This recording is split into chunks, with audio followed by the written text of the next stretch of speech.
자, 시편 21편은요,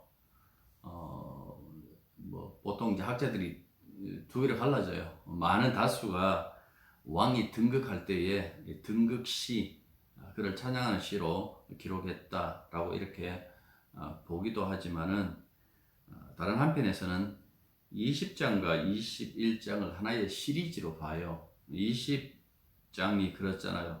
전쟁에 나서는 그 왕의 승리 일을 하게 해달라고 그렇게 간구하는 그 찬양이었는데, 21장은 바로 그 찬양의 그 기도에 대한 하나님의 응답이다라고 이렇게 보기도 봐요. 저도 뭐 이 두 번째 20편과 21편이 하나의 시리즈로 보는 것에 동의를 합니다. 동의를 하고 이렇게 보는 것이 좋지 않을까라고 그렇게 생각해요.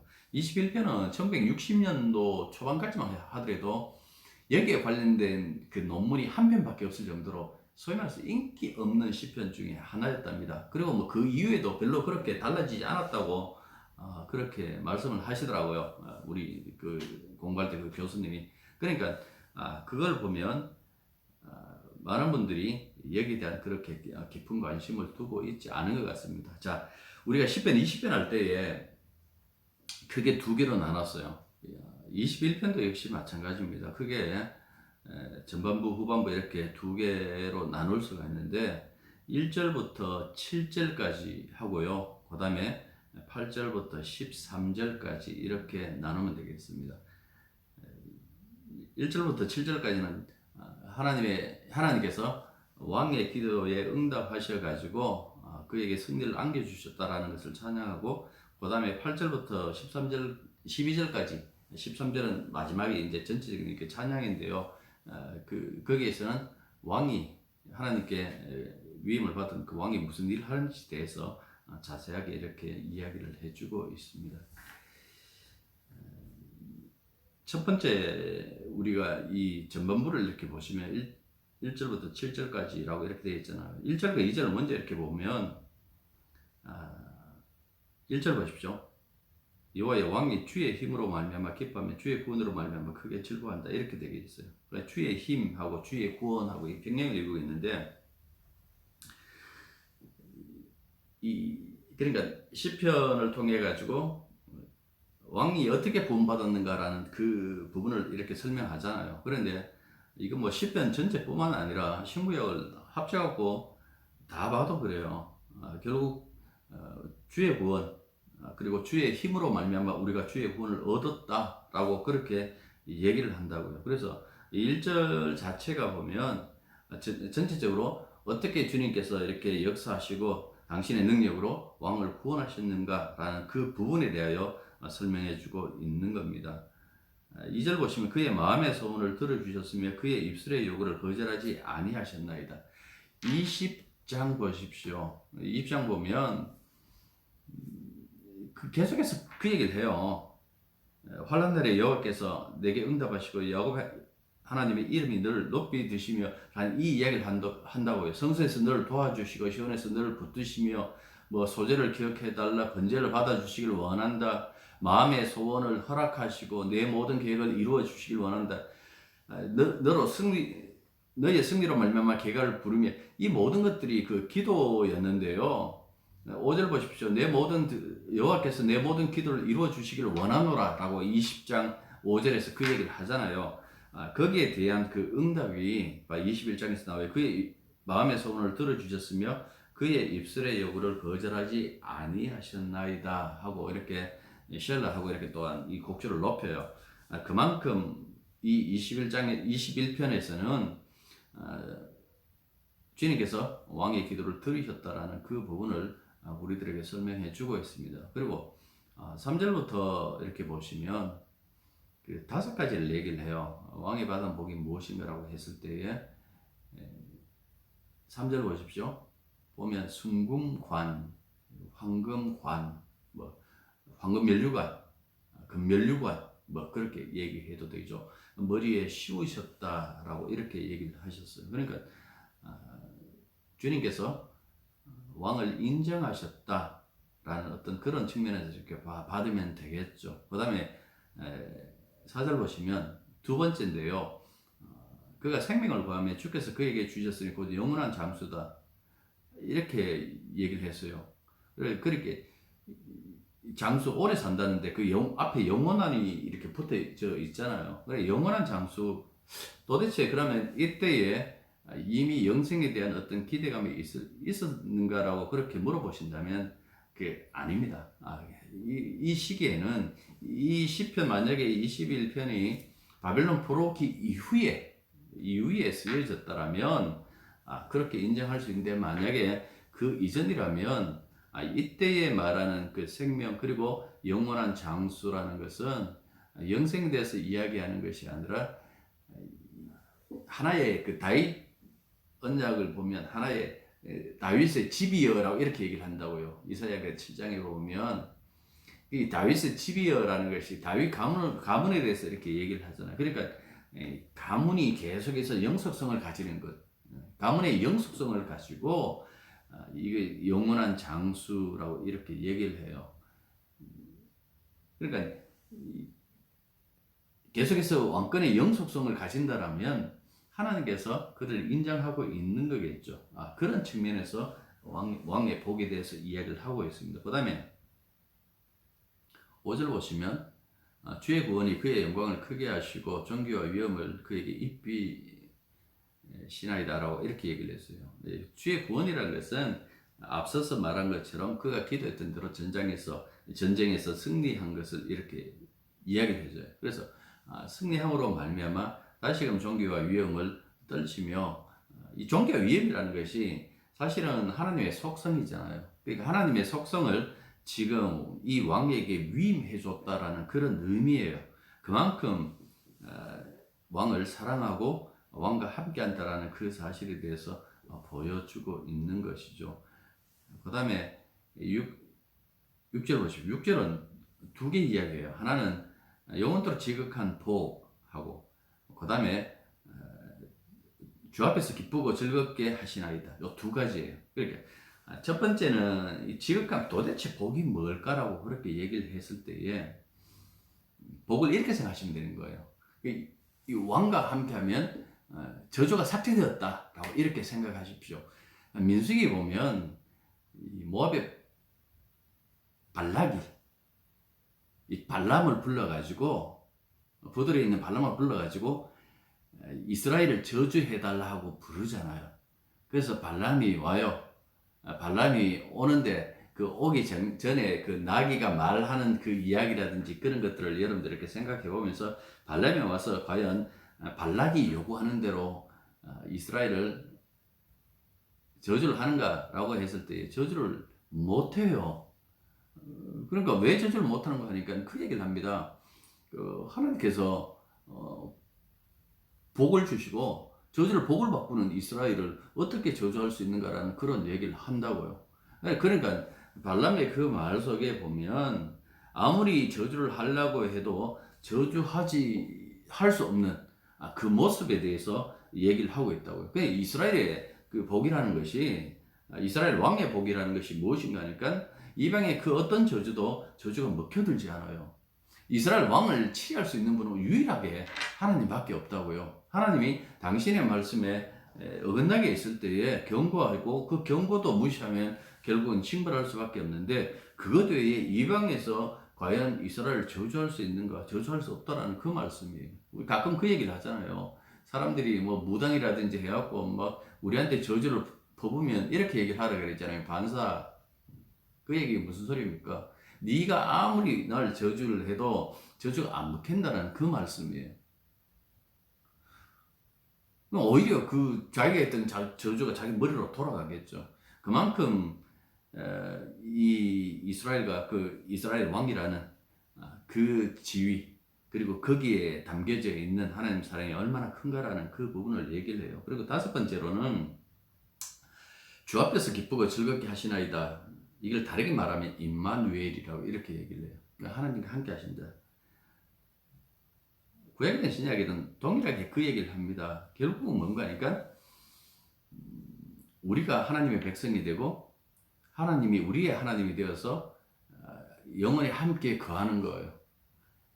이게 최종적인 목표잖아요. 그러니까 구약에도 역시 마찬가지고 신약에서도 이렇게 보면 그 얘기를 한다고요. 로마서도 나오고 계시록 보면 계시록에도 마지막에 그 얘기를 한다고요. 그러니까 이런 말씀을 통해 가지고 진짜 복이 무엇인가라고 했을 때에 내게 나와 동행하고 계시는 주님이에요.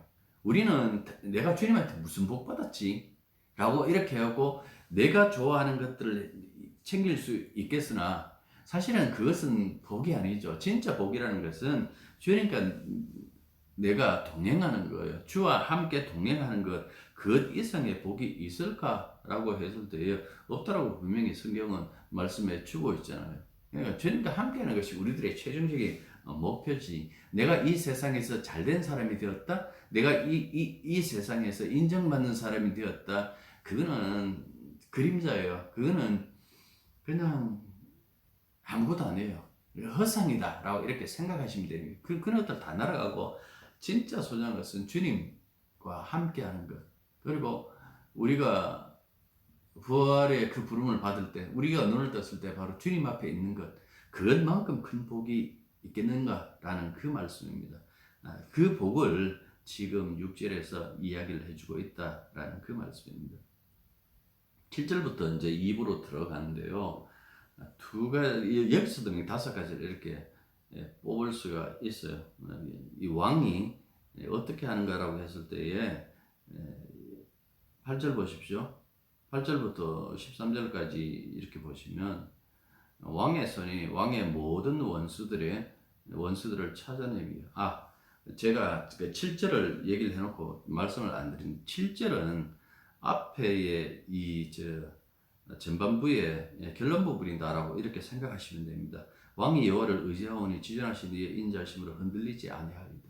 그래 영원히 흔들리지 않는 나라 주겠다라고 그 히브리서에서 그 약속하잖아요. 그것처럼 늘 앞서서 말했던 왕이 받았던 그 5가지의 그 복으로 말미암아 그 흔들리지 않는 그 왕의 모습을 보여줘요. 그래서 이스라엘이 누리는 그 복은 누구로부터 오는가라는 그 부분을 봐야 되는 거예요. 도대체 이 왕이 누구냐라는 것이 아니라 왕이 받는 복, 이스라엘이 받는 복이 누구로부터 오느냐라고 했을 때 야훼 하나님, 바로 주님으로부터 온다라는 그 이야기를 지금 이 시편을 통해서 시인이 우리들에게 말씀해 주고 있는 겁니다. 자, 그 후반부에 그 8절부터 13절까지인데요. 보시면 앞에서 왕의 받은 복 5가지 얘기를 했잖아요. 원수들에게 임하는 것 5가지를 한번 찾아볼게요. 8절 보시면 왕의 손이 왕의 모든 원수들을 찾아내며 왕의 오른손이 굳이 오른손이라고 이렇게 번역 안 해도 돼요.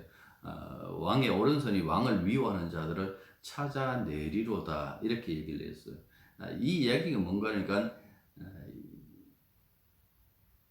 이 헤렘 사상을 생각하시면 되겠네요. 그러니까 이 원수에 대한 어떤 진멸, 원수에 대한 그 진멸은 이스라엘뿐만 아니라 그 주변의 그 모든 이 고대 근동이라는 말이 굉장히 유럽적인 그 말이지만은 뭐 우리가 이미 익숙해져 있으니까요. 고대 근동의 그 국가들에게는 다 있는 거예요. 거기 보면 굉장히 이렇게 잔혹하게 이렇게 진멸하는 그 모습. 그래서 고대의 어떤 이 전투 장면이라든지 보면 잔인해요. 뭐 애들이든 여인이든 상관없이 그냥 잔혹하게 이렇게 죽인다고요. 왜 그렇게 하느냐? 고대 사람들은 비윤리적이다, 인간성이 없다라고 할지 모르겠지만은 그 시대의 어떤 유산이다라고 그렇게 생각하십시오. 그러니까 하나의 뭐 제로섬 게임이라는 거 있잖아요. 전무 아니면 전부다라는 거 있는 것처럼 그 당시에 우리가 패배하면 다 죽어요. 그런 경우가 있기 때문에 어떻게 보면 그 하나의 그 모습으로 그냥 고정되었다라고 이렇게 보면 되는 거예요. 그러면 과연 그 고대 근동에 있던 그들이 말하는 그 진멸이 우리가 이 신명기에 나오는 그 진멸사상 해령과 같은 것인가라고 했을 때 아닙니다. 성격이 달라요. 이스라엘의 어떤 이 진멸은 항상 여호와의 전쟁, 그러니까 하나님이 직접 개입하시는 그 전쟁 속에서 나타나는데요. 이 진멸이라는 것은 주님 편에 서지 않으면 모든 자들이 심판받을 수밖에 없다는 어떤 그런 하나의 요소를 줘요. 그러니까 이방 신에게 그들이 섰기 때문에 그러면 진멸합니까라고 그렇게 물어보면 한편으로 맞는 거지만 한편으로 맞질 않아요. 왠가하니까 이스라엘 백성들이 여호와 하나님께 불의한 어떤 그 삶을 살았을 때에 어떻게 하는가 하니까 이방 사람들에게 쳤던 그 진멸 사상 그대로 가지고 와서 이스라엘 백성들을 친다고요. 물론 남겨두죠. 남겨둬요. 남겨두는 그 이유는 어차피 하나님이 약속하신 대로 그 민족을 통해서 주님이 오셔야 되기 때문에 남겨두는데 똑같이 그렇게 심판을 받는다고요. 그렇게 봤을 때에 여호와의 전쟁, 그 거룩한 전쟁 속에서의 진멸 사상은 결국 궁극적으로 뭔가 하니까 의가 악에 대한 악과 악의 세력에 대한 어떤 심판이라고 이렇게 보시면 돼요. 그래서 신약의 입장에서 만약에 진멸 사상을 가지고 얘기를 한다라면 십자가 이야기 할 수밖에 없겠죠. 십자가에서 악과 악의 세력을 진멸하세요. 사망의 사망을 가지고 오잖아요. 그래서 부활되시는데요. 이 모습을 우리가 이렇게 비춰본다라면 이 진멸사상은 단순히 그냥 그들에 대해서 모든 것을 다 이렇게 파괴시키는 것을만 얘기하는 것이 아니라 결국 하나님께서 당신의 의로움을 세상에 펼치는 것을 원하신다라는 그런 측면에서 봐야 될 것 같아요. 그 다음 보시면 9절 보십시오. 왕이 노하실 때에 그들을 풀무불 갖게 할 것이라 주께서 그들을 진노하사 이거 아까 그 진멸사상을 얘기를 했으니까요. 그냥 진멸사상과 이렇게 이어서 이렇게 얘기를 하면 되겠습니다. 그 다음에 세 번째 보면 왕이 그들의 후손을 땅에서 멸함이여 그들의 자손을 사람 중에서 끊으리로다. 후손이 이어지지 않는다라는 것은 고대 사회 속에서는 굉장히 이렇게 저주로 봤어요. 어떻게든 그 후손, 특히 고대 사회에서는 아들이 늘 그 아버지를 잇는 것으로 나오니까 그 아들 놓기 위한 어떤 그들의 그 모습들, 여인들의 어떤 이 전쟁 이런 것 속에서도 늘 누가 아들을 낳는가라는 어떤 그런 것들이 나오잖아요. 그래서 여기가 있는 것처럼 후손이 멸절한다라는 것은 굉장한 저주로 보는데요. 그 후손을 멸절, 왜 왕권에 도전하면 삼족을 멸하라라고 이렇게 얘기를 하잖아요. 그것처럼 진짜 이 삼족을 멸하는 그런 어떤 그 저주가 임한다. 더 이상 이 땅에서 그들의 후손이 없다라는 것은 앞에 다 연결되어 있어요. 그러니까 진멸되어 버리면 더 이상 있는 생명이 없잖아요. 있는 것. 그 다음에 이스라엘 쪽에서 또 얘기를 한다면 기업, 하나님 주신 그 유업을 어떻게 있는가라고 했을 때에 그 가문이 무너지면 그 가문을 어떻게든 살리려고 계대 혼인법이라든지 이런 것을 둔다고요. 그 유명한 이야기가 바로 룻기잖아요. 그 룻기를 통해 가지고 우리가 보는데 죽은 그 가문에 새 생명을 이렇게 집어 넣어요. 그래서 죽은 이 족보가 산 족보가 되는 그 모습을 보여주는데요. 그 이야기를 통해 가지고 결국은 하나님이 주신 그 유업의 영원성, 그 이유가 무엇인가 하니까 그들이 결국은 마지막에 눈 떴을 때에 바로 하나님과 영원히 함께하는 그런 영원한 생명을 후대에 이 바벨론 포로 이후에 그걸 바라봐요. 그런 측면에서 생각하면 되겠지요. 그 다음에 보면 11절 보십시오. 왕을 헤아려 하여 음모를 꾸몄으나 이루지 못한다. 자, 이거하고 앞에 7절 보십시오. 왕이 여호와를 의지하오니 지존하신 인자심도 흔들리지 아니하리로다. 자, 흔들리지 않는 그 의인의 모습과 그 어떤 일도 꾸몄지만 결국은 이루지 못하는 그 악인의 그 모습, 이렇게 두 개를 한번 이렇게 비교해 보십시오. 그러니까 이 둘 사이에 하나님이 사랑하시고 하나님이 심판하시고 그 인생의 어떤 그 결말이 어떻게 갈라지는가라는 것을 이렇게 볼 수가 있는 거죠. 그리고 12절 보시면 왕이 그들로 돌아서게 함이여 라고 하는 것은 도망가는 것을 얘기를 해요. 그리고 그들의 얼굴을 향하여 활시를 당기시려다. 얼굴을 향하여 활시를 당긴다라는 것은 공포, 이렇게 생각하시면 되는 거예요. 꼭 굳이 이 화살이 얼굴을 향해서 이렇게 전자가지고 이 전자 가지고 쏜다라는 어떤 그런 의미보다도 그들이 도망가면서 그들 얼굴에 비쳐 있는 그 공포, 그것을 얘기를 하죠. 그러니까 원수들은 결국 하나님이 개입하시면 그 어떤 원수도 하나님의 백성을 이길 수 없다라는 그 이야기를 우리들에게 얘기를 해주고 있어요. 그리고 13절은 전체 어떤 그 찬양이다라고 이렇게 보면 되는 거예요. 21편 그 표제가 다윗이 인도자를 따라 부르는 노래라고 이렇게 얘기를 하잖아요. 그러니까 찬양의 제일 마지막에 우리가 교도문 서로 이렇게 인도자하고 회중하고 같이 이렇게 반복하다가 다 함께라고 해서 다 함께 이렇게 우리가 교도문 읽는 것으로 이렇게 생각하면 되겠죠. 감히 비교할 수 없지만 여러분들 그런 어떤 그 느낌으로 본다라면 여호와의 주의 능력으로 높임을 받으소서 우리가 주의 권능을 노래하고 찬송하리로다. 그 모든 것들이 주님이 이 능력으로 말미암아 나타나는 이 영광스러움을 노래하는 것. 교회가 존재하는 이유가 바로 여기에 있잖아요. 교회는 우리끼리 해갖고 우리가 얼마나 선한지, 우리가 얼마나 잘난 사람인지 그것을 증명하기 위해서 모여있는 것 아니에요. 우리가 모여있는 것은 예수의 증인으로서 오직 예수님께서 어떤 희생과 어떤 이 일을 통해 가지고 우리를 구원하시며 우리의 생명을 주셨는지 그 부분을 높이고 찬양하고 그 주님을 보내주신 그 아버지 하나님을 향하여 지금도 우리 안에서 역사하시는 성령의 그 어떤 희생 뭐 이런 부분들에 대해서 교회가 존재하는 이유는 그렇게 삼위 하나님을 높여드리고 그분이 하신 그 일을 세상에 알리기 위하여 존재하고 있다라는 그 말씀입니다. 우리가 아까 5가지 얘기했잖아요. 이 왕이 받았던 이 5가지의 복, 그리고 왕이 악인을 심판할 때 그 악인이 받을 그 5가지의 심판의 그 모습에 대해서 얘기를 했는데 이 5가지는 이렇게 뽑은 것은 사실은 신명기 17장에 보면 이스라엘의 왕이 세워질 때에 그 왕은 이래 해야 된다라고 율법에 명시되어져 있어요. 그게 뭔가 하니까 첫 번째가 너희 형제 중에서 이렇게 얘기를 해요. 그러니까 타민족에서 왕을 삼지 말라라는 그 이야기예요. 한참 우리 막 이 정치가 어지럽고 할 때 히딩크를 대통령으로 삼으면 좋지 않느냐 하고 웃었어요.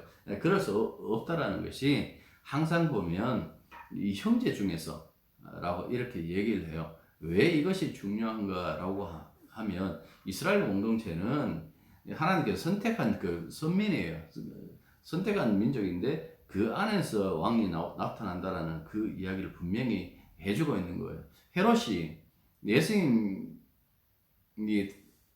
태어나셨을 때에 그때 헤롯 대왕이잖아요. 이 헤롯 대왕이 굉장히 인기가 없었다 그랬잖아요. 인기 없었던 이유 중에 하나가 뭔가 하니까 이 사람은 에돔 사람이에요.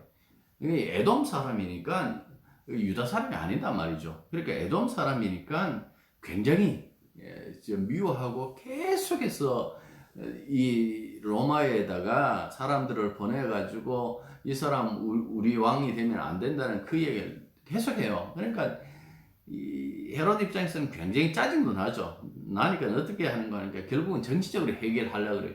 그 해결 봐요. 그게 뭔가 하니까 소위 말해서 이제 성전을 회복시켜 주는 거예요. 내가 성전 짓도록 해줄게. 내가 성전 지어줄게. 내가 모든 그 돈을 거기다 다 넣을게. 예? 그렇게 성전을 너희들이 생각하는 것 이상으로 아름답게 그렇게 짓자라고 그렇게 얘기를 하고 그 다음에 이 성전을 짓는데 그 누구도 개입할 수 없고 유대인들만 여기서 일할 수 있도록 하겠다 뭐 이런 차원에서 이렇게 성전을 짓는다고요. 그래서 그나마 이제 그때부터 이제 좀 잠잠해지기 이제 시작합니다만은 아무튼 유다 입장에서는 에돔 사람이 자신들의 왕으로 있다라는 거 그리고 로마 총독을 파송하잖아요. 로마 총독은 결국은 로마의 왕인데 그 이방인들에게 자기들이 지배받고 있다는 게 대해서 굉장히 부끄러움을 많이 느끼고 언젠가 이 말씀이 회복된다라는 그 생각만 가지고 살았다라는 것을 생각해 본다라면 이게 굉장히 중요하다는 그 사실을 알 수가 있겠죠. 두 번째 보면 신명기 17장인데요. 자, 신명기 17장 한번 펴보십시오. 이건 뭐 여러분들 보셔야 돼요. 14절부터요. 신명기 17장 14절부터 보면 내가 내 하나님 여호와께서 내게 주시는 땅에 이르러 그 땅을 차지하고 거주할 때에 만일 우리도 우리 주위의 모든 민족들 같이 우리 위에 왕을 세워야겠다는 생각이 나거든. 반드시 내 하나님 여호와께서 택하신 자를 내 위에 왕으로 세울 것이며, 내 위에 왕을 세우려면 내 형제 중에서 한 사람을 할 것이요, 내 형제 아닌 타국인을 내 위에 세우지 말 것이며 라고 이렇게 얘기를 했잖아요. 그래서 가장 먼저가 뭡니까? 형제 중에서 왕을 세운다라는 것. 두 번째가 뭔가 하니까 16절에 나오죠. 그는 병마를 많이 두지 말 것이요, 병마를 많이 얻으려고 그 백성이 애굽으로 돌아가게 하지 말. 애굽으로 다시 돌아가는 것에 대해서 굉장히 하나님께서 이렇게 미워하십니다. 그러니까 애굽이 뭡니까? 소위 말해서 애굽이라는 것이 그 당시에 어떤 그 힘의 상징이에요. 출애굽할 때 힘의 상징인데 이 병마가 그렇잖아요. 이게 소위 말해서 군사력이잖아요. 그러니까 힘으로 나라를 지키겠다.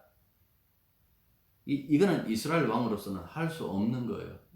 요즘처럼 이렇게 변화무쌍한 이 어떤 이 외교전이나 지금 마찬가지 중국하고 지금 미국하고 이 패권, 물론 이게 중국이 게임이 안 되고 있습니다만은 그런 모습 속에서 우리가 이 걸쳐져 있는 게 굉장히 어렵지 않습니까? 그래서 여기도 일방적으로 못하고 저기도 일방적으로 못하는데 그런 입장에서 이렇게 본다면 다행히 이렇게 우리가 이스라엘이 아니에요. 뭐 사람들은 뭐 동방의 이스라엘 뭐 그냥 웃기는 소리 하지 말라고요. 우리도 이 다니엘서에 보면 짐승의 나라예요. 그러니까 똑같다라는 그 말씀이죠. 여기 보면 힘으로라고 이렇게 얘기를 했을 때에 교회를 가지고 했을 때 교회라는 것은 힘을 가지고 있다고 진짜 교회가 아니다라는 그 점을 분명히 말씀해 주고 있는 거예요.